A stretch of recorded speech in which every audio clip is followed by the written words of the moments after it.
চলো এই প্রশ্নটি কিভাবে তোমরা পরীক্ষার খাতায় হ্যান্ডেল করবে দেখে নেওয়া যাক। এখানে দেখো বলা হচ্ছে বর্তমানে সীমা ও রিমার বয়সের অনুপাত, তাহলে প্রেজেন্ট যে এজের রেশিও আছে, কার, সীমাকে এজ ধরে নাও আর রিমা, এদের দুজনের প্রেজেন্ট এজের রেশিও কত বলা হয়েছে, 2:3।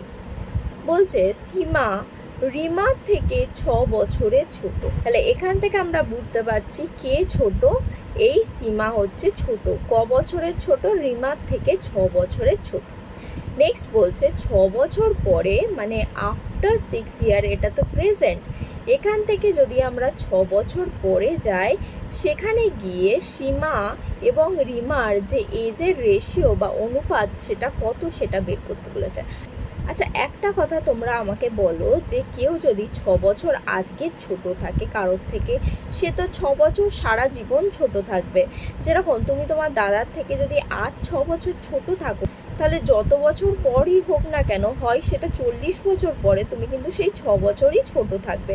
তাহলে এই যে গ্যাপটা, যেটা হচ্ছে এই রেশিওর গ্যাপ, 3 - 2 করলে এই যে 1 রেশিওতে যে 1 কম সীমা, সেটা সমান সমান আমি কি বলবো, সে যত বছরের ছোট, যেটা হচ্ছে 6 বছরের, সে সারা জীবন 6 বছরের ছোট থাকবে। মানে এই 1 ইউনিটটা রিপ্রেজেন্ট করবে কাকে, 6 ইয়ার্সকে অ্যাকচুয়ালে। তাহলে এখান থেকে আমরা এদের অ্যাকচুয়াল যে এজ সেটা পেয়ে যাব, প্রেজেন্ট এজ। যেহেতু অ্যাকচুয়ালে যেতে গেলে 6 দিয়ে মাল্টিপ্লাই করতে হচ্ছে, দেখো 1 থেকে 6-এ যেতে গেলে 6 দিয়ে মাল্টিপ্লাই, তাহলে এখানেও তুমি 6 দিয়ে মাল্টিপ্লাই করো, তাহলে 6 2 কত হচ্ছে 12। তাহলে সীমার প্রেজেন্ট এজ 12। এরকমভাবে যদি রিমা তুমি প্রেজেন্ট এজ বের করো, তাহলে 6 দিয়ে মাল্টিপ্লাই করবে, মানে হচ্ছে 18, 3 6 18। তাহলে এটা হচ্ছে এদের প্রেজেন্ট এজ। কিন্তু আমাদের জিজ্ঞাসা করা হয়েছে 6 বছর পরে যে এজটা হবে সেই রেশিওটা বের করতে। তাহলে 12 + 6 মানে হচ্ছে এটা 18, আর 18 + 6 মানে হচ্ছে 24। তাহলে এই রেশিওটা তোমাকে বের করতে হবে।